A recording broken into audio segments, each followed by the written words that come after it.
convite e pode ficar à vontade para começar a sua palestra. Ok, Amanda, muito obrigado. Percebi que tu copiou direitinho lá no meu Lattes. Não precisava falar tudo isso, imagina. Obrigado pelo convite, agradeço a organização do Centro Acadêmico, né, de Biomedicina da Universidade Federal do Paraná. Já de antemão, elogiando a iniciativa, é um evento realmente inovador para todos, né? Inclusive para mim, estar participando de um evento desta configuração é um reinventar, né? É um novo fazer. Então, vou apresentar aqui algumas coisas inerentes à minha linha de pesquisa na Universidade Estadual do Centro-Oeste, na qual lidero um grupo de pesquisa aqui em biotecnologia e ciências biomédicas, e como carro-chefe um laboratório, né, chamado Biomed, onde abarca, então, diferentes alunos de mestrado e de doutorado de 3 programas diferentes. Um em ciências farmacêuticas, outro em promoção da saúde e outro em propriedade intelectual e transferência de tecnologia. Então, eu tenho alunos aqui que estão comigo há bastante tempo, desenvolvendo produtos, processos, trabalhos inerentes a essa linha de pesquisa que vou apresentar para vocês. E desde já, lembrando que o que eu estou apresentando aqui é uma participação na qualidade de coordenador, de, de orientador. Tem uma turma por trás aqui, uma turma como vocês, por exemplo, que são alunos de graduação, devem, de repente, haver também profissionais, né, já biomédicos, e bem como professores e outros pesquisadores. Então, nada se faz sozinho em termos de pesquisa, né? E como o curso de vocês tem essa roupagem de pesquisa, vocês já aprendem desde o início de que a equipe faz a força, né? A união faz a força em um grupo de pesquisa, suas diferentes linhas e subdivisões. Sem mais delongas, então vamos lá, gente. Eu trago aqui algumas coisas, vocês podem a qualquer momento perguntar, fazer as suas observações, sugestões, arguições, e na medida do possível eu vou respondendo, ou ao final eu faço uma rodada também de respostas.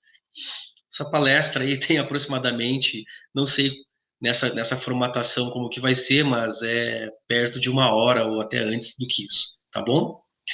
Vamos lá, vou apresentar para vocês hoje aqui, no 10º Simbiose, cerveja e iogurte inovadores enriquecidos com bioativos extraídos de planta medicinal e seu uso na prevenção e tratamento da diabetes. Então, aqui estão alguns dados inerentes ao nosso grupo de pesquisa, não vem ao caso ser redundante falar tudo novamente, a Amanda já comentou. Vamos em frente aqui que vai ficar mais fácil. Bom, antes de mais nada, como eu acabei de falar para vocês, sozinho nós não fizemos nada, né?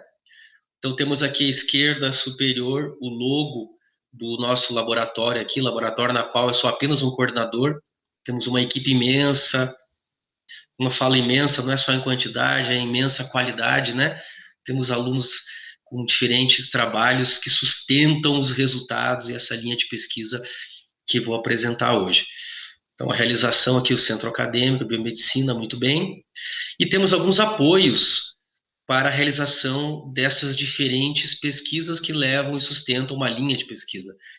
Então, temos apoio aqui da CAPES, da qual nos fornece bolsas, né, em diferentes níveis, desde iniciação científica tecnológica, iniciação científica, mestrado, doutorado, pós-doutorado.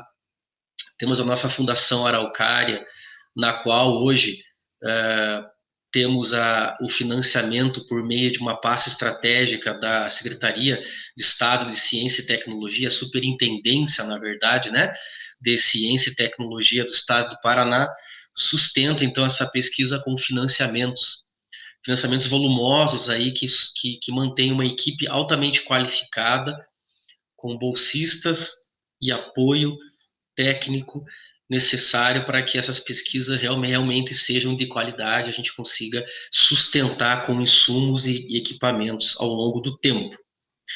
Também temos parceiros regionais, como a nossa prefeitura aqui de Guarapuava, na qual sempre tem portas abertas para nos auxiliar no que for necessário. estão sempre nos oportunizando, né, apoios, sejam eles estrategicamente para espaços ou até mesmo apoios na forma de uma contrapartida de confiabilidade, de um apoio político mesmo, já vista que a Prefeitura de Guarapuava tem as suas representações, né, com o nosso prefeito, seus secretários, inclusive uns dos secretários do nosso município aqui é meu aluno de doutorado, ele é secretário de esportes, o Pablo Almeida, citando um exemplo de como nós estamos enraizados dentro dos diferentes setores e temos também muitos apoios inerentes à esfera regional, estadual e federal. Também temos apoio do CNPq, não está citado aqui, mas eu sou bolsista produtividade em tecnologias médicas e para a saúde no CNPq, já há aproximadamente quase 3 anos, finalizando agora um ciclo. Temos aqui a nossa incubadora tecnológica, a Novatec, que é extremamente importante para nos auxiliar nos processos de depósito de patentes, marca, logomarca, incubando projetos, incubando empresas, como temos atualmente uma startup, né, na qual eu sou empresário dessa microempresa. Depois vou contar essa história para vocês, como que um servidor público com dedicação exclusiva vira empresário, né, e se mantém nesse ramo, digamos assim. Temos o Instituto Federal do Paraná, na qual um ex-aluno meu de mestrado, atual aluno de doutorado, é concursado e é docente no Departamento de Farmácia, no Instituto Federal do Paraná. Eu acho que eu já finalizei aqui, temos algumas outras, mas acredito que tenha falado um pouco dos nossos apoios. É bem importante a gente saber agradecer, porque sem apoio e sem fomento e sem parcerias, nós realmente não vamos muito longe. Ou se vamos, vamos com muita dificuldade, né? Vamos lá.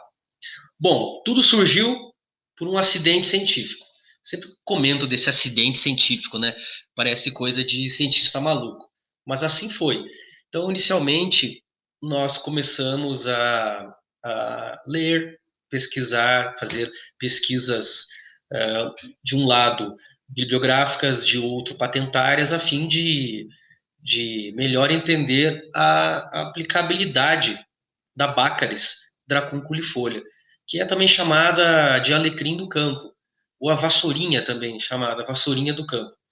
Já sabíamos das suas relações com atividades diversas envolvidas com a saúde e benefícios diversos de forma preventiva de processos fisiopatológicos de inúmeras doenças, passando por cardiopatias, ansiedade, complicações gastrointestinais, câncer, antifúngico, hepatoprotetor, hipoglicemiante, mesmo que não ainda relacionado nessa época com diabetes propriamente dita, analgésica, antimicrobiana, antioxidante, que daí já se relaciona com diferentes patologias.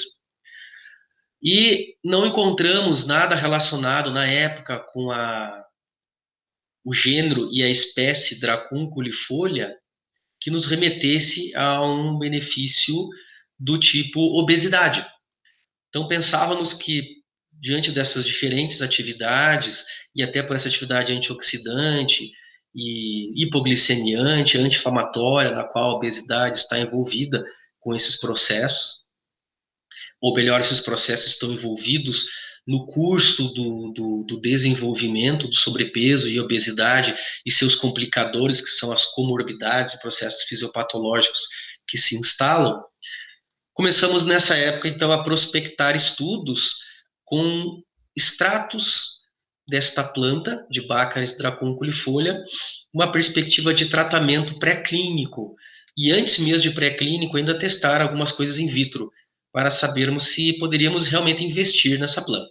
Então, contei um pouquinho da história. Já viram ali que são aproximadamente 350 espécies distribuídas especificamente nas Américas. Na região sul, mais precisamente aqui na nossa região, nós temos uma abundância dessa planta. Ela chega a ser invasora, chega a ser uma praga muitas vezes no pasto, no campo, e invadindo muitas vezes, né, o pasto, sendo uma planta invasora que acaba, inclusive, inibindo o crescimento de outras plantas, né, de interesse, inclusive, até para o próprio pasto, tá?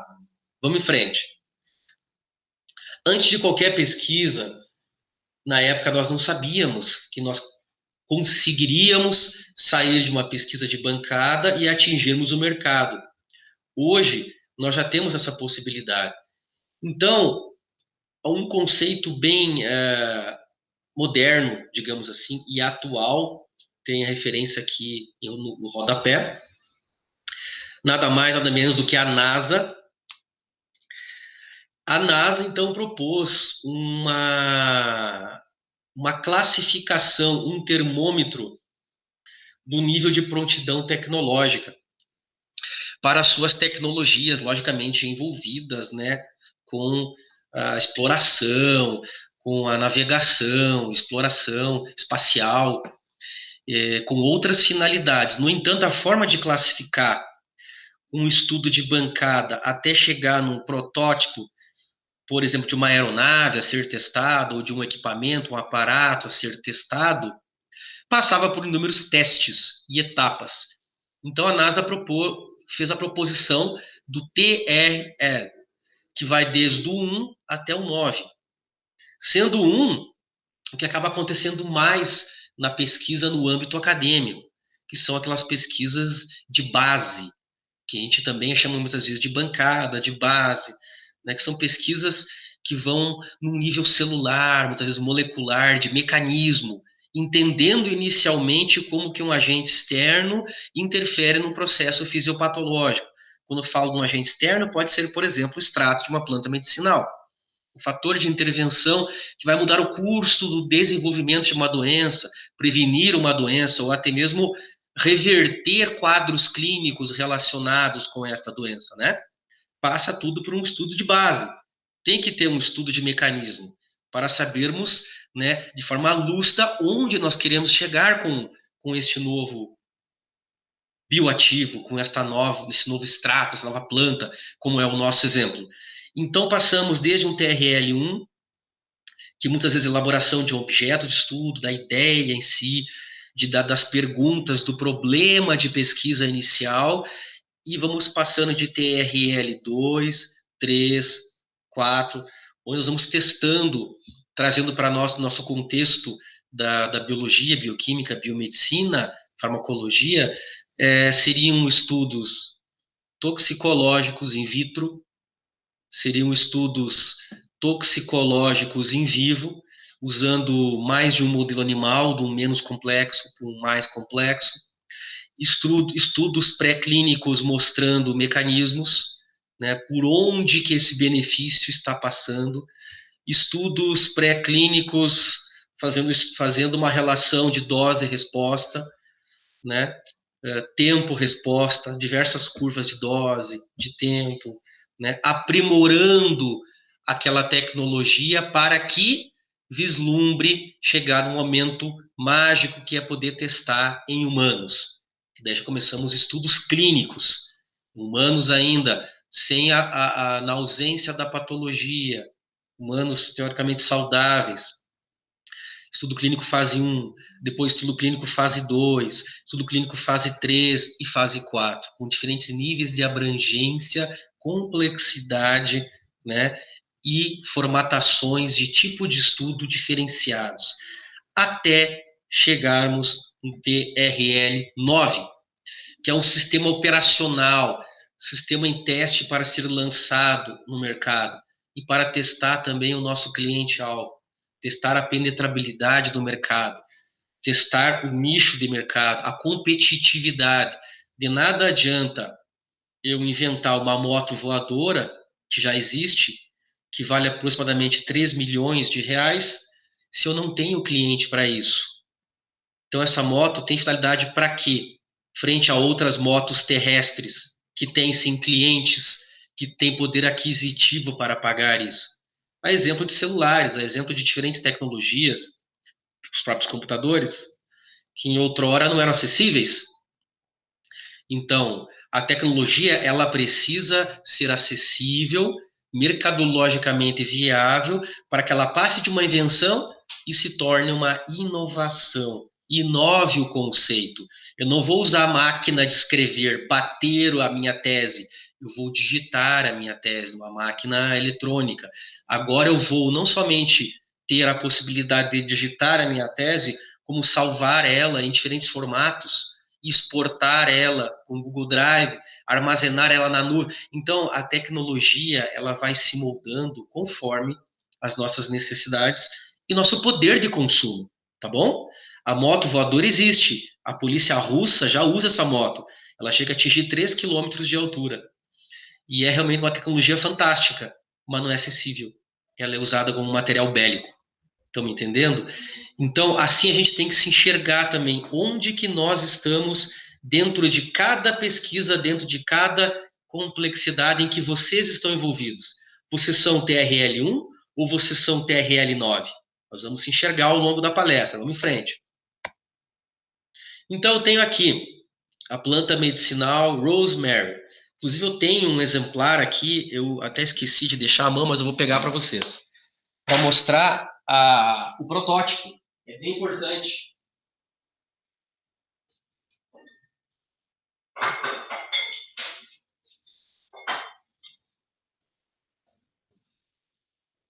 Voltei, não fugi, desculpe a minha ausência. Estou de volta aqui. É bem importante, pessoal, que quando a gente esteja nesse nível de prospecção de mercado e vá fazer alguma rodada de negociação com algum empresário, o que é bem difícil nós termos empresários com mente aberta a compartilhar riscos ao abraçar uma tecnologia que ainda não é sucesso, é uma aposta, como no nosso caso, onde lá em 2009 éramos uma promessa. Agora, em 2020, nós somos uma realidade de mercado. Então, pegar uma cerveja, por exemplo, não sei se vocês estão enxergando. Ó, aqui temos o primeiro protótipo da cerveja para diabético. Quando fala cerveja para diabético, essa é uma forma mercadológica de comentar sobre isso. É uma bebida funcional, é alcoólica e é recomendada para diabético. Não estou recomendando que os diabéticos venham a tomar essa cerveja de modo a ficarem embriagados e achar que isso é benéfico para a sua saúde. Então, tem toda uma metodologia, uma dose certa, uma quantidade certa. Como que eu descobri isso? Pesquisando. Então, aqui temos o primeiro protótipo, que era estilo stout. Quem gosta de cerveja artesanal já vai reconhecer, que é uma cerveja com malte, que lembra o sabor de café. Aqui nós temos uma Herbal Beer, então já temos algumas misturinhas aqui, que são segredos de patente, que vão lembrar mais um gosto de campo, lembra mais o gosto do alecrim, né? É uma cerveja não tão escura, essa aqui, mas puxando mais por uma cerveja equilibrada, moderada em termos de graduação alcoólica. A primeira era 5 e pouco, essa aqui já vai para 4,5, se eu não me engano. Então já temos aqui definições de rótulo, algumas características de envase, tempo de prateleira, onde foi produzido. O meu contato está aqui, né? Estão aqui os parceiros, os financiadores, tudo que envolve a produção desse produto. E fomos evoluindo nossos rótulos até que eu apresentei esse rótulo aqui, que é uma estilo Red. Quem é degustador aí assíduo sabe que sabor que tem essa cerveja, é uma maravilha. E essa aqui eu apresentei em Portugal, num evento de funcionais, de alimentos funcionais, o FICIM. Em 2018 eu apresentei lá num evento bem interessante em Lisboa, uma rodada de pesquisadores apresentando para empresários interessados em comprar tecnologias. Diferente dos nossos eventos, né? Lá o evento era de empresários e os pesquisadores eram os convidados. Então nós estávamos numa vitrine lá apresentando nossas tecnologias, enquanto os empresários estavam lá anotando nossos telefones, nossos contatos, degustando nossos produtos e avaliando se havia algum nicho de mercado favorável a eles. Bom, Dessa provocada agora inicial, Rosemary, tem que ter um nome, né? Um produto. Rosemary significa a tradução de alecrim, de bácaris ou de alecrim do inglês, tá? Então, Rosemary, traduzindo, seria o nosso bácaris, o nosso alecrim.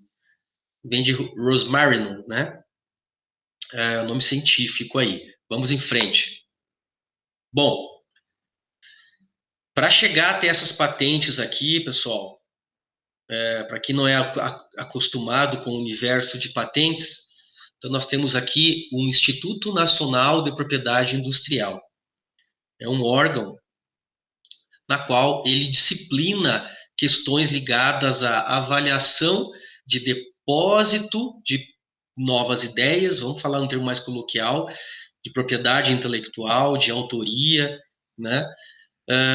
Com perspectiva a ter uma carta patente. Tem uma série de pré-requisitos para isso.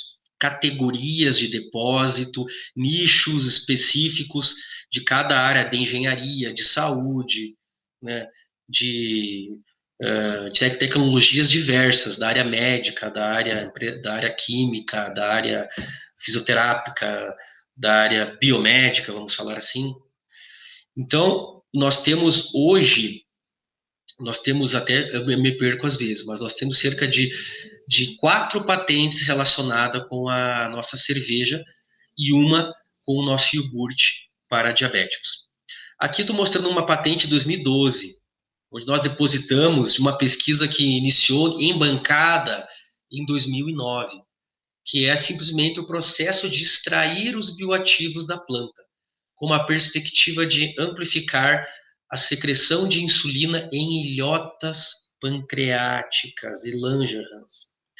Então, estudos in vitro, testando o nosso extrato em mecanismos in vitro, em ambientes controlados, nos certificando de que nós tínhamos realmente alguma coisa promissora em mãos para defender. Então, o extrato de Baccharis dracunculifolia amplificava em até 100% a secreção de insulina em ilhota pancreática de ratinhos obesos, tá? Esse foi o nosso marco zero. Então, começamos achando que isso era bom para a obesidade, e hoje nós já sabemos que também é bom para a obesidade, cardiopatia, mas o carro-chefe hoje é diabetes, tipo 2. Puxando para traços compatíveis com o diabético tipo 2, né? Que é o nosso insulino resistente. Vamos lá. Depois, como utilizar isso? Já que os nossos bioativos extraídos, eles tinham uma série de benefícios já mostrados in vitro e in vivo, mesmo que em estudos pré-clínicos em modelo animal, nós nos certificamos de que existia a necessidade de colocar alguma utilidade nesse nosso achado, né?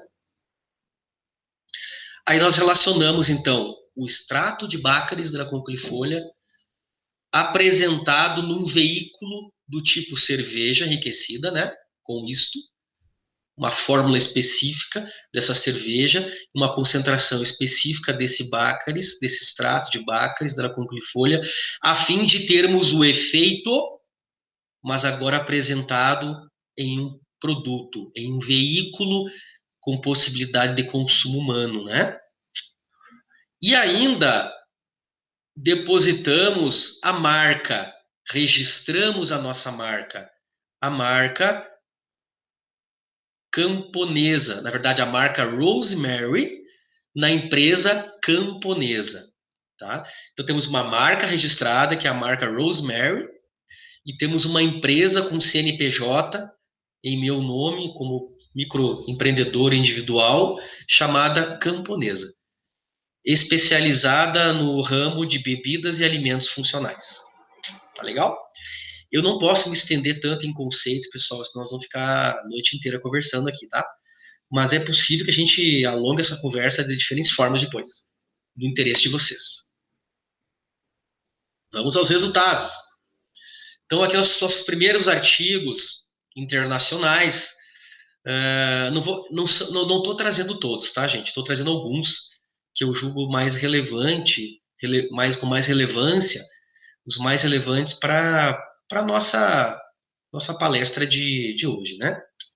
Então, trago um artigo aqui onde nós extraímos com um tipo de solvente, Baccharis dracunculifolia, e percebemos que os bioativos presentes nesse extrato amplificavam a, a secreção de insulina mediada por secretagoglicose em ilhotas pancreáticas, frente a um tratamento que induz obesidade com glutamato monossódico. Então, glutamato monossódico, dependendo da fase pós-nascimento, né, do neonato, ele rompe a barreira hematoencefálica, até porque essa não é rompe, ele passa facilmente do nível sangue periférico para o cérebro, né, onde nós não temos uma barreira hematoencefálica ainda muito bem estruturada e muito bem seletiva para coibir a passagem de algumas substâncias, como glutamato monossódico. Lá o glutamato monossódico ele danifica o hipotálamo, a hipófise, e prejudica processos envolvidos com a produção de hormônio do crescimento, GH, que por sua vez está envolvido com o processo de crescimento, desenvolvimento, e lá no hipotálamo, eixo do hipotálamo, hipófise, nós temos uma série de regulações de saciedade que também deixam de estar presentes de forma a funcionar com mecanismos de reconhecimento do tipo de hormônios de saciedade, como leptina, por exemplo, né, produzindo hormônios também como feedback mediante a nossa alimentação ou o nosso jejum. Então, nós prejudicamos o nosso controle de saciedade. Mediante isso, desenvolvemos um modelo de obesidade em ratinhos, né? E percebemos o quê? Aqui nós temos a produção de insulina nesses gráficos, tá? Gráfico A é insulina, secreção de insulina. Gráfico B é o OMA é uma equação que quantifica o nível de resistência à insulina, tá? O OMA. Então, nós temos aqui no gráfico A, no eixo B, nós podemos perceber que os ratinhos tratados com Baccharis dracunculifolia, com extrato, apresentaram uma maior secreção de insulina frente a... Desculpe, ao contrário. Os ratinhos que tiveram tratamento com Baccharis dracunculifolia em amostras, só um instantinho aqui, deixa eu só tirar aqui.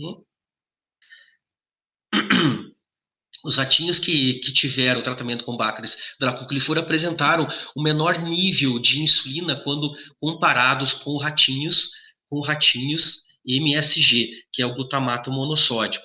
Essa análise aqui do nível de insulina é sanguínea, certo? Então, podemos perceber aqui que temos, apesar de não ter havido uma análise estatisticamente significativa no nível de resistência à insulina, o que mostra que não temos um efeito a nível de resistência à insulina evidente, porém nós temos uma menor secreção de insulina nos ratinhos obesos tratados para manter uma mesma glicemia.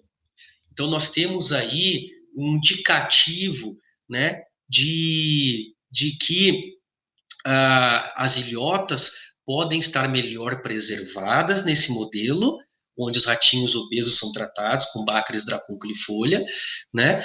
E temos uma melhor eficiência também, muitas vezes, né, no efeito desta insulina em célula-alvo. Mas nesse momento era tudo especulação. Não tínhamos ainda a comprovação disso, tá? Aqui travou um pouquinho meu slide agora. Vamos lá, passou. Muito bem. Agora não é mais nível sérico, agora nós temos aqui em ilhota pancreática. Em ilhota pancreática o jogo muda. porque agora o que acontece? Nós temos um sistema isolado, nós não temos um sistema agora que está envolvendo processo de secreção com processo de resistência à insulina. Nós temos agora um sistema ilhotas isoladas. Então, ilhotas foram isoladas, ilhotas essas produtoras de insulina, e percebemos que nas ilhotas isoladas de ratinhos com tratamento de extrato de Bacres, apresentaram aqui no gráfico C, última barra, cerca de 100 vezes mais capacidade de produzir insulina frente àqueles ratos, barrinha penúltima aqui do gráfico C, barrinha preta, frente àqueles ratos obesos que não receberam tratamento com Bacres dracunculifolia. O que nós temos agora? Nós temos agora um sistema isolado, onde mostra simplesmente que o fato desses ratos terem sido tratados com o nosso extrato melhorou a funcionalidade, a qualidade para essas células, né, pancreáticas produzirem a insulina, seja por preservar o número maior de células, nesse momento a gente não sabia, mas depois nós tivemos a histopatologia para definir isso, seja para melhorar os mecanismos de reconhecimento, né, ou de algum efeito direto como estimulante nessas ilhotas, como secretagogo, a exemplo do que a glicose faz, né, na célula beta-pancreática. Então, até então nós não sabíamos o porquê, mas tínhamos um grande resultado em mãos, de que ratos obesos, quando tratados com Bacillus dracunculifolia, melhoravam a sua resposta em termos de ilhota pancreática para a produção de insulina. Está travando um pouco, mas está indo. Bom, aí o que nós fizemos? Avaliamos a área de concentração de células de ilhotas, em ilhotas pancreáticas desses ratinhos, para ver o quanto estava preservada essa área, né, em termos de qualidade celular, menos vacúolos, menos processo, menos perda de massa celular, possivelmente uma funcionalidade melhor com essas características histopatológicas, né, de maior concentração de ilhota, menos processo inflamatório, menos edema. Então, nós percebemos, em resumo, aqui no gráfico, que quantifica a área de ilhotas, que a área, em termos de concentração de ilhotas, estava melhor preservada naqueles ratinhos que receberam, os ratinhos obesos que receberam o extrato, frente ao seu grupo, né, de obesos que não recebeu.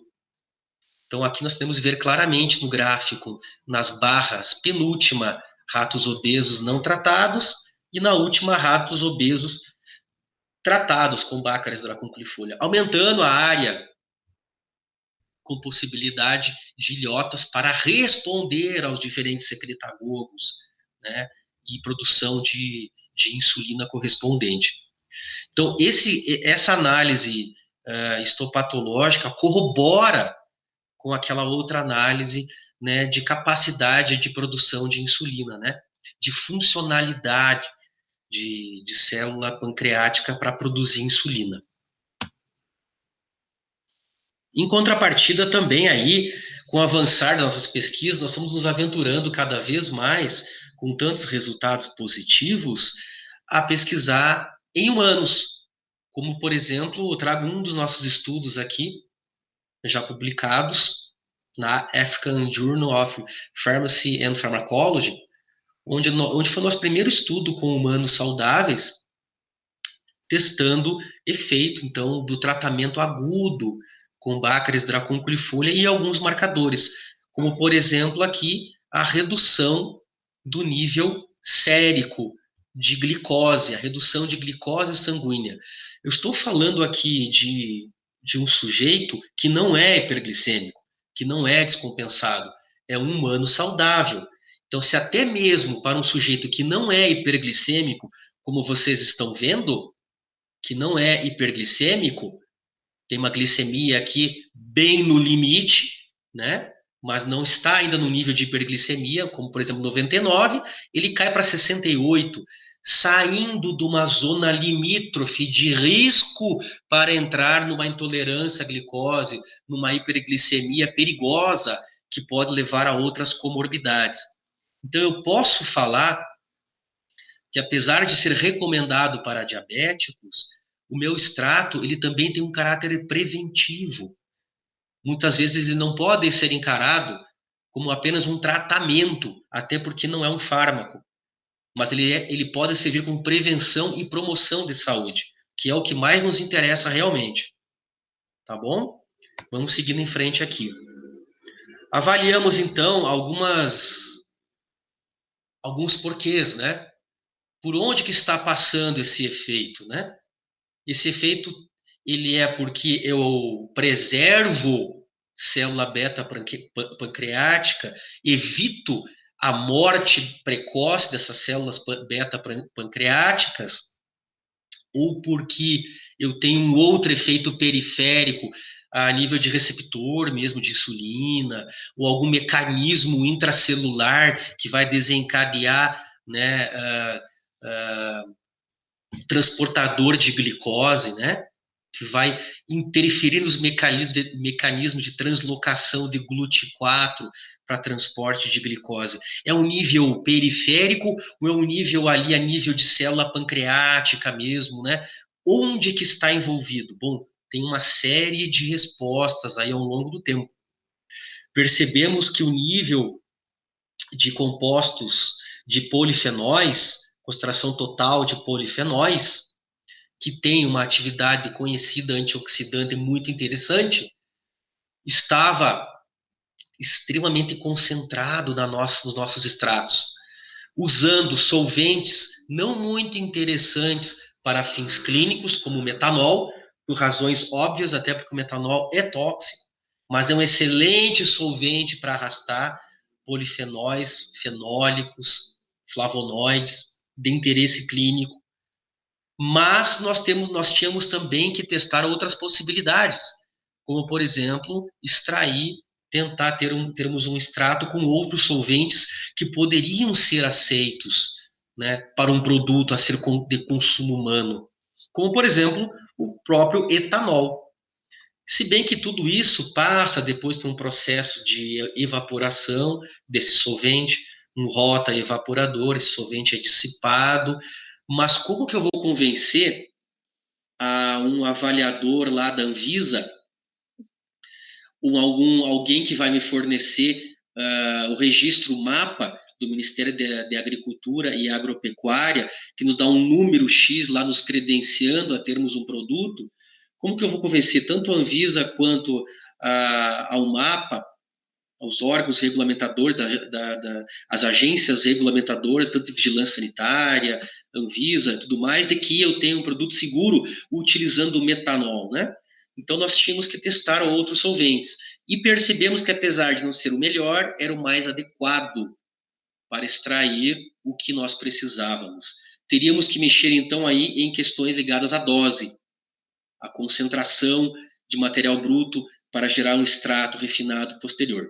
Tá? Não posso contar tudo, logicamente, dos processos de extração, porque é segredo de patente. Como eu sempre brinco, né? Se eu contar tudo, eu vou ter que matar vocês, né? Não, tô brincando, no bom sentido. A patente, ela tem a sua proteção, é para isso que serve. Então, eu vou contar o que está publicado e tem alguns segredinhos de patente aí que eu não posso abrir, tá bom? Mas eu convido a quem se interessar, eu convido a vir aqui no nosso laboratório e degustar a Rosemary, até porque nós somos o único laboratório, se não me engano, o único, acho que talvez tenha mais um, mas acho que eu me aventuro a dizer que somos o único laboratório hoje na universidade que tem permissão para produzir e consumir bebidas alcoólicas dentro da universidade. Logicamente que sem fins lucrativos. Nós não estamos produzindo cerveja para vender para os alunos, né? Bem que nós gostaríamos de poder fazer isso, mas não dá.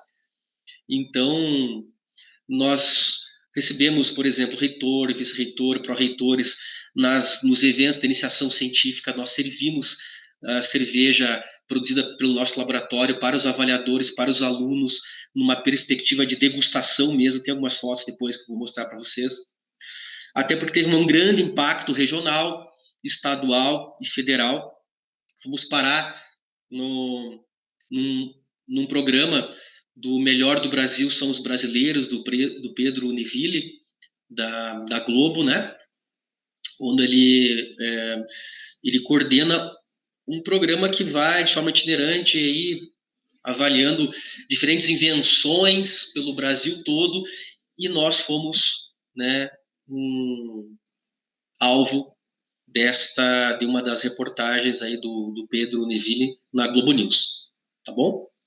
Vamos em frente aí. Propaganda e aula de negócio também, né? Já que pensamos em negócio. Diferentes teses mostrando como poderíamos apresentar isso de outras formas, como, por exemplo, um produto liofilizado, não simplesmente como uma cerveja, mas um liofilizado que eu pudesse apresentar em diferentes tipos de alimentos. Como foi uma tese de doutorado da Mayra, né, que foi excelente, produziu um trabalho excelente do liofilizado do nosso extrato. Ela conseguiu prospectar aí a produção de diferentes produtos, como cosméticos, cremes de uso tópico mesmo, diversos produtos alimentícios, porque daí você aumenta o tempo de prateleira desse produto, né, na medida que ele está de uma forma liofilizada, desidratada. E também ela acabou testando, na tese dela, quais eram, né, os principais componentes, os principais compostos fenólicos avaliados por método de HPLC, de alta precisão, né, de alta confiabilidade, frente a padrões, né, nos dando credibilidade de que nós estamos contando realmente com aqueles componentes após a extração, dando uma magnitude também desta concentração, picos específicos, né, dando a credibilidade de que realmente temos esses grupos químicos presentes no interesse clínico, a exemplo que se espera de atividade antioxidante desse extrato. Identificamos, entre outros, o ácido ferúlico. O ácido ferúlico nada mais é do que um fenólico de grande interesse clínico. Além de prevenir, né, neoplasias, mais precisamente câncer de pele, o ácido ferúlico, então, é um potente antioxidante. Então, ele previne diferentes tipos de neoplasias e de câncer. Então, isso foi um grande achado do nosso grupo de pesquisa. Até então, a gente só pensava em extrato de bácaris para fins por diferentes mecanismos, reduzir a glicemia em pacientes diabéticos, mas uma das comorbidades e complicações da própria doença, né, da diabetes, é o câncer, né? Então, obesidade também, uma das comorbidades envolvidas com status obeso é o câncer, diferentes tipos. Então, aí nós estaremos entrando em um outro nicho, em termos de olhar. Bom, tudo isso que eu mostrei para vocês não se faz sem financiamento. Até é possível fazer sem financiamento, pessoal. Os primeiros 4 anos de pesquisa, eu confesso que eu chegava a colocar cerca de R$40 mil do próprio bolso na pesquisa, seja para equipamento, reagentes, viagens, congressos. Eu não estou brincando, eu cheguei a fazer um extrato de quanto eu gastava por ano para manter o laboratório funcionando. Eu quase desisti. R$40 mil do próprio bolso por ano, sem falar os que os mestrandos e doutorandos e até mesmo alunos de iniciação científica também investiam. Eu contabilizei mediante a minha conta bancária mesmo, meu gasto pessoal. Até que veio o grande dia, onde a Secretaria do Estado de Ciência e Tecnologia, a Superintendência atual de Ciência e Tecnologia, nos brindou com um financiamento de R$220 mil. A partir desse momento eu tinha bolsas, a partir desse momento eu tinha reagentes, eu tinha equipamentos, eu tinha uma equipe com mestres, bolsistas, com alunos recém-formados, com alunos de iniciação científica, alunos de iniciação científica recebendo cerca de R$ 750 por mês para fazer pesquisa, ganhando para fazer pesquisa, alunos recém-formados ganhando bolsa de R$ 2.000 para fazerem pesquisa, o próprio pesquisador ganhando bolsa para orientar esses alunos na pesquisa. Então, nós estávamos no céu a partir desse momento. Só que também nós estávamos com o compromisso de mostrar resultado. Não adianta ter o financiamento se a gente não chega lá e mostra o resultado disso para que possamos continuar. CNPq, conseguir a tão sonhada também Bolsa Produtividade, né? Pesquisador Produtividade, CNPq, em tecnologias médicas e da saúde. Então, aqui em tela estão reconhecimentos de órgãos de fomento, né? Extremamente importantes para que a gente caminhe em frente. Só vou conectar meu computador da luz aqui, senão nós vamos perder a apresentação. Ok. Tá. Mais uma fugida. Estou de volta. Já foi aí quase 50 minutos de aula, de palestra. Vocês estão me ouvindo bem? Tá tudo certo aí?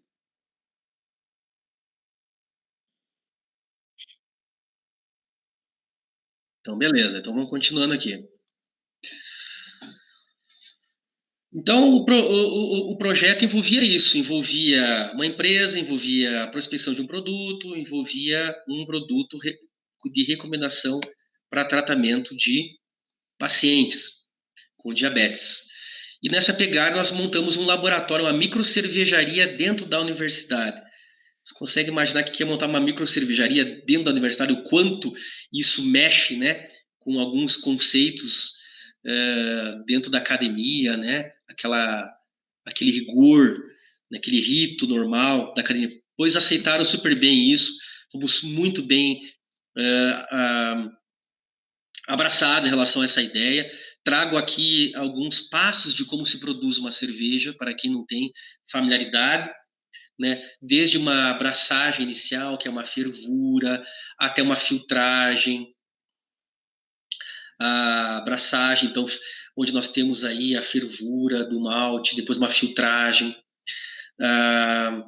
Aqui mostrando após fervura para um barril de fermentação, aqui envasando, né, após maturação, e por último a carbonatação por diferentes métodos, seja por CO2, seja por outros métodos caseiros, né, ou naturais.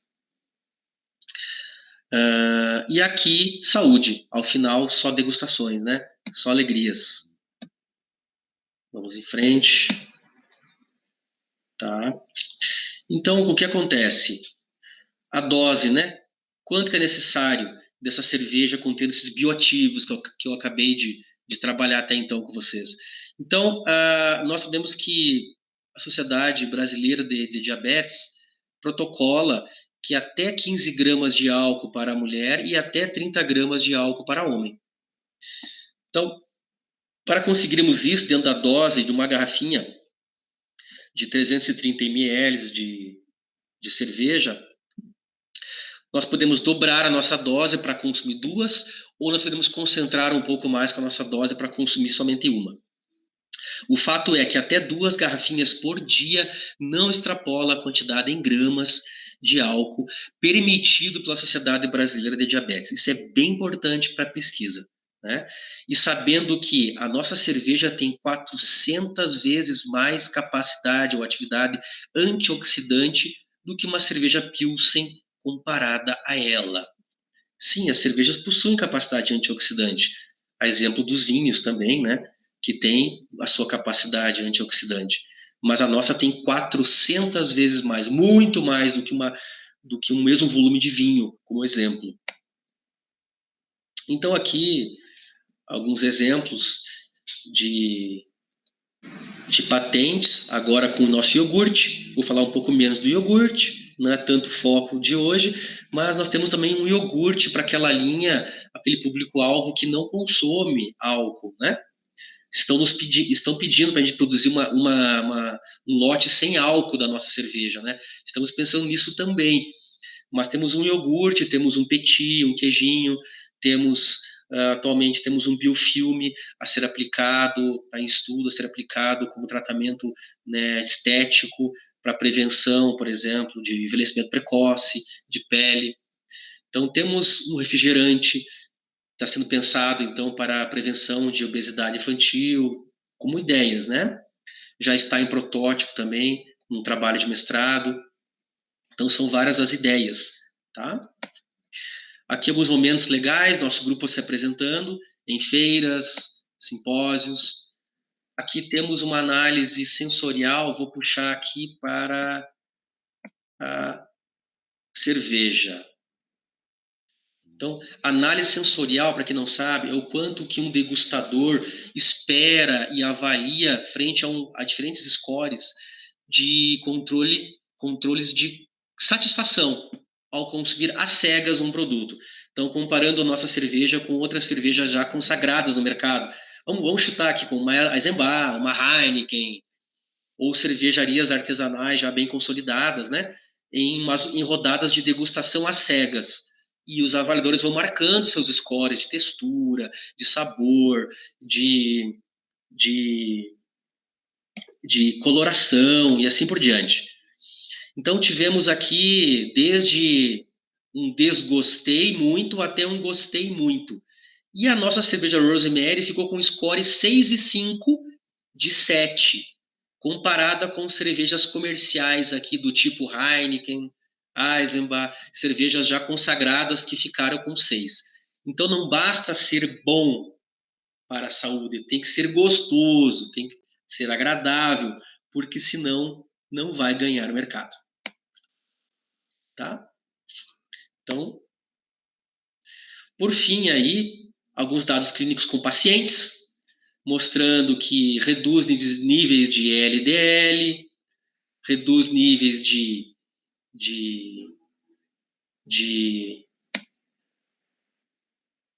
transaminase glutâmico oxalacética, glutâmico pirúvica, então marcadores de dano hepático, reduzindo esses marcadores, essas enzimas hepáticas que marcam dano, reduzindo creatinina, reduzindo fosfatase alcalina.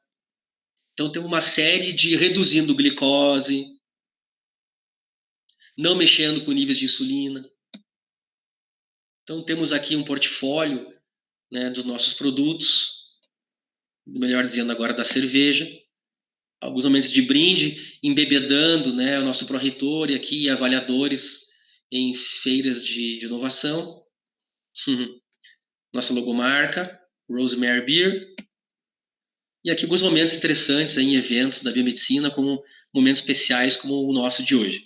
Infelizmente, a gente não pode estar se aglomerando desse jeito aqui, né, como no Congresso Paranaense de Biomedicina, e nem estar perto aqui dessas figuras aqui, como o ilustre Roberto Figueiredo, né, o doutor Bactéria, mas nós fizemos o nosso melhor, né, o que é possível, que é estarmos aqui de forma remota, né, online, conversando. Bom, essa foi minha apresentação. Espero que tenha atendido o que vocês aguardavam, né, ou prospectavam aí, em termos de abordagem. Fico à disposição de vocês. Obrigado, Dr. Carlos. Foi muito interessante. Acho que todo mundo no meu WhatsApp da Federal estava mandando mensagem nos grupos falando assim, cara, que vontade de tomar essa cerveja. Eu acho que a galera da gestão também, da organização do evento, falou para eu elogiar muito o seu trabalho, que eu acho que todo mundo gostou mesmo. E agora a gente tem umas perguntinhas para o senhor. Legal. A primeira delas. Gostaria de saber como posso encontrar contato para me aprofundar sobre imaginologia. Eu não sei se o senhor trabalha com imaginologia. Bom, muitos de vocês vão formar com alguma habilitação, ou mais de uma. Eu realmente eu foquei mais nas análises clínicas mesmo. na própria bioquímica, até porque estava em sintonia com o meu mestrado, doutorado e pós-doc, né? E também com a minha pesquisa. Então, na área de imagem, sinceramente, eu vou ficar devendo, porque eu não venho trabalhando nem na época de graduação e nem na pós-graduação também. Ok, doutor. A cerveja seria tanto para diabéticos tipo 1 e tipo 2? Certo, uma boa pergunta. Nós chegamos a testar em modelos de tipo 1 e também em modelos de tipo 2. E onde nós tivemos maior êxito, até pelos mecanismos envolvidos com a redução de glicemia, passavam por uma redução por processos que estavam envolvidos com a redução da resistência à insulina, né? E mecanismos que melhoravam a resposta da ilhota pancreática à própria produção de insulina. Então, o extrato, ele não tem uma atuação no sentido de reverter um processo de autoimune, né, de destruição de célula beta pancreática e traçar alguma nova possibilidade de reverter essa hiperglicemia por um mecanismo que não passe por secreção de insulina. Então, a princípio, a nossa utilidade maior mesmo seria para diabéticos do tipo 2 insulino dependente. Precisaríamos de uma ilhota pancreática, mesmo que, né, em um estágio já debilitado, avançado, para frear morte celular ou reduzir morte celular, melhorando a responsividade dessas células beta pancreática a seu secretagogo, como a resposta à glicose, por exemplo. Ok, muito obrigado, doutor. E outras pessoas não diabéticas também podem consumir? É esse que é o interessante. Então, nós não estamos com um fármaco, né? Veja bem, para termos um fármaco, teríamos que ter um princípio ativo pontual, um mecanismo de ação muito pontual. E não é o que nós temos aqui. Nós temos vários mecanismos que convergem para um efeito benéfico. E a nossa forma de apresentar isso não é nem de perto a forma de apresentar um fármaco. Então, nós temos aqui uma bebida funcional, como exemplo, né? Nós temos um produto natural com possibilidade de prevenção e promoção de saúde. Não estamos falando em tratamento, mas, eventualmente, pode servir como coadjuvante para o tratamento de diversas doenças, como, a exemplo, a diabetes, a gente vem bem mostrando. Então, se não é tratamento, ele é preventivo também, e pode servir como prevenção para aquele, por exemplo, que tem pré-exposição ao desenvolvimento de alguma doença crônico-degenerativa, seja obesidade, diabetes, cardiopatia, ansiedade, entre outras, que nós temos percebido. E a partir de quantas vezes bebendo essa cerveja seria possível perceber melhora nos diabéticos? Bem perguntado. Então, nossos estudos pré-clínicos mostram que com apenas 2 meses nós já temos resultados visíveis. Com 1 mês já é possível observar algum resultado de redução de glicemia, né, de melhora de respostas de marcadores diversos, como hepático, renais, mas com 2 meses para frente os efeitos são visíveis. Ok. O extrato de Baccaris afeta algo na via de biosinalização da insulina também? Sim. Nós não conseguimos identificar a atuação de algum bioativo da nossa pesquisa, especificamente na via de sinalização. Mas nós sabemos que, apesar de não termos um efeito direto, como secretagogo, estimulante das diferentes vias de sinalização, né, via, por exemplo, canal de potássio, né, proteína quinase, mesmo não sabendo da atuação dessas diferentes vias, nós sabemos que um dos nossos bioativos, como o artepelin-C, ele atua diretamente em mecanismos envolvidos com a translocação de GLUT4 para para o transporte de glicose intracelular. Então, temos um mecanismo bem interessante na questão de reduzir a resistência à insulina, não necessariamente na sua produção direta. Aquele estudo lá que amplificou 100% da secreção de insulina, ele aconteceu, veja bem, porque o ratinho começou a utilizar o extrato desde o início, desde o seu estágio, né, recém-adulto, até, vamos supor aí, 3 meses depois. Então, nesse período, ele preveniu morte de célula beta-pancreática. Não quer dizer que ele promoveu aumento da atividade, da responsabilidade e responsividade dessas células. E nosso estudo histológico mostra isso, né? Uma preservação de biota pancreática. Nem de longe um aumento visto, que a gente sabe que não é possível, e nem também apostamos em nível de estímulo direto, como secretagogo mesmo, ou facilitador de algum secretagogo, né? Obrigado, doutor. E a próxima pergunta é sobre a comercialização dessa cerveja. Você tem algum tipo de previsão de como que seria, como que precisa fazer, qual que seria o preço aproximado? Bom, excelentes perguntas. Porque é o seguinte, na fase em que estamos, nós temos que fazer o chamado licenciamento de tecnologia. Licenciamento é literalmente um contrato da academia, universidade, com o empresário, traçando o quê? Os ganhos. Quem vai entrar com o quê? Quais são as contrapartidas? A universidade vai entrar só com recursos humanos, cérebro, ou a universidade vai entrar com laboratórios para controle de qualidade, para teste de novas fórmulas, análises sensoriais e melhoria desse produto agregando valor, pesquisa continuada agregando valor a esse produto. O que a universidade vai oferecer para o empresário? Em contrapartida, o que o empresário vai oferecer para a equipe? Royalties, um percentual dos seus lucros. Por quê?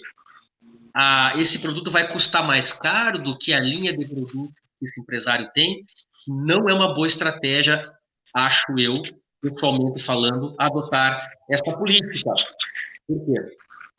O empresário tem um nicho de mercado, ele tem um consumidor. O grande diferencial é você oferecer nessa garrafinha aqui, que tem possibilidade de prevenção de doenças e redução de questões ligadas à fisiopatologia e sintomas, ficar no mesmo preço que uma outra concorrente já consolidada no mercado, que não promove todos esses benefícios. E como que isso é possível? Com muita pesquisa para baratear a tecnologia necessária a tornar 330 ml de cerveja funcional, benéfico. Então, para cada 330 ml de cerveja, eu gasto, em média, R$1 para tornar essa cerveja funcional e benéfica à saúde. Então, até chegarmos a esse nível de custo-benefício, nós demoramos cerca de 10 anos. Não é fácil, é demorado mesmo. Foram 4 patentes em 10 anos para se chegar nesse nível. Então, hoje, uma cerveja artesanal concorrente, ela custa R$10, né? A nossa custaria 11. Qual a nossa política de atração do consumidor, de penetrabilidade no mercado? Fazer com que a cerveja custe 10. Então, nós vamos concorrer de forma competitiva com grandes concorrentes do mercado em que fornecem sabor, fornecem prazer, fornecem confiança ao paladar fino e rebuscado de um consumidor exigente, que além do paladar, ele vai estar se beneficiando com aspectos ligados à saúde. Então, esse é o nosso grande diferencial. E respondendo à fase que nós estamos na fase de elaboração de contrato, já temos o empresário interessado, nível Brasil, e também temos um empresário internacional interessado. O contrato funciona assim, contrato de licenciamento parcial. Eu cedo parcialmente, de forma temporal, a tecnologia para esse empresário, a ser implementada na sua rotina, digamos, 1 ano, e não é de exclusividade, porque eu posso ceder também para um outro empresário. seja no âmbito nacional ou internacional. Com uma espécie até de ética e de atratividade, eu acabo, né, tendo um parceiro nacional e um outro internacional. Um vai ser no Brasil e outro possivelmente vai ser na Itália. Obrigado, doutor. E acho que a última pergunta, mesmo se alguém mande mais alguma, caso uma pessoa que não seja afetada pela diabetes tome a cerveja, ela poderia ter algum tipo de hipoglicemia? Muito boa pergunta. Essa pergunta já foi respondida em um dos nossos estudos. Então, o consumo agudo de extrato, né, associado ou não com o seu veículo, cerveja, iogurte, dependente, o consumo do extrato naquela dose em que nós esperamos que tenha um efeito benéfico, em jejum, levou a uma queda glicêmica significativa. Então, o nosso paciente, que era um humano saudável, de uma glicemia normo, ele chegou a 68, de média. Então, quer dizer que teve gente com 70, teve gente com 65, teve gente com 68, teve gente com 70, e talvez até gente com menos de 60. Mas, na média, a nossa amostra não ficou com hipoglicemia. Então, não recomendo o consumo desse produto em jejum. Nenhuma bebida alcoólica, né? Deve ser consumida em jejum. Aqui, doutor, acho que a última pergunta qual seria o papel de biólogo nessa pesquisa? Quais profissionais, assim, no geral, você pode empregar no seu laboratório? Papel do biólogo nessa pesquisa? Bom, no início eu falei um pouco, né, que eu tenho uma equipe grande e tudo mais. Nessa minha equipe, não existe um ator específico. Nós temos biomédicos, biólogos, farmacêuticos, químicos, nutricionistas, psicólogos, enfermeiros, médicos, veterinários, agrônomo, engenheiro de alimentos, educador físico, fisioterapeuta. Eu vou esquecer de alguém, eu sempre esqueço alguém, porque nós temos quase todas as representações. Se eu esqueci alguém, me perdoem. Fisioterapeuta. Então, não existe profissional com formação específica a ser credenciado ou descredenciado dessa pesquisa, porque nossa pesquisa abarca a todos os domínios do conhecimento da área da saúde. Veja bem, como que eu posso entregar uma bebida alcoólica para um paciente diabético, tornando isso seguro, recomendado, com validade clínica, se eu não tiver um médico assinando para isso? Percebe? Eu não tenho capacidade enquanto biomédico, que eu tenho a minha atuação de pesquisa, enquanto biomédico, eu não posso chegar e simplesmente oferecer uma cerveja para um paciente e atestar que essa cerveja não poderá ter nenhum resultado adverso, ou se tiver um resultado adverso, eu não posso oferecer o devido tratamento para ele, ou a devida conduta clínica. Então, eu tenho que ter um médico. Só para citar um exemplo bem extremo, que nunca aconteceu. Nós tivemos uma situação que eu lembro, deixa eu ver, um único relato de um único paciente, todo nosso estudo de hipoglicemia, mas foi exatamente relacionado com aquela pergunta de vocês de consumir em jejum, se eu bem me lembro agora, tá? Mas eu preciso do bioquímico, eu preciso do nutricionista, porque eu preciso correlacionar esse fator de intervenção na dieta, que é a bebida funcional, com toda a sua dieta diária. Tudo tem que ser pensado, inclusive a parte farmacológica, preciso do farmacêutico, também entendendo as interações de álcool, de bioativos que já têm capacidade hipoglicemiante, com o uso de diferentes estratégias farmacológicas hipoglicemiantes. Eu preciso do educador físico, porque o exercício físico reduz a resistência à insulina de forma imediata e tem um efeito prolongado.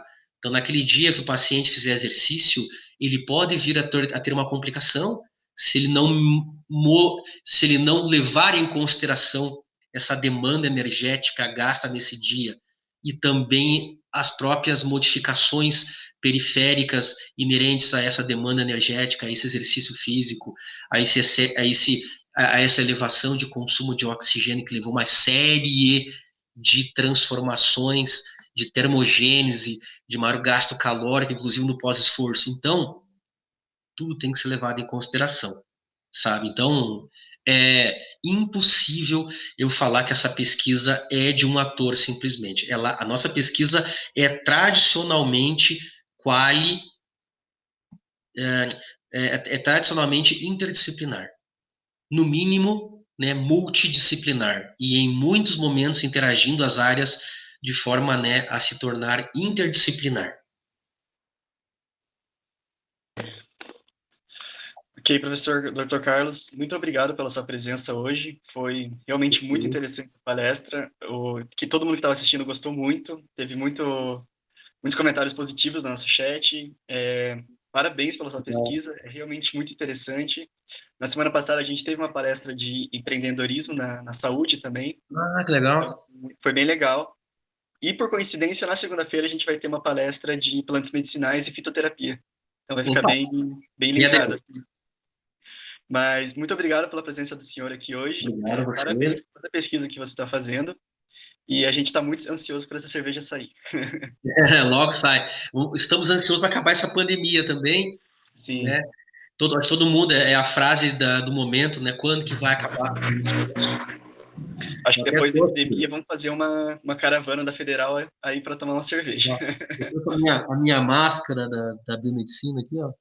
Uhum.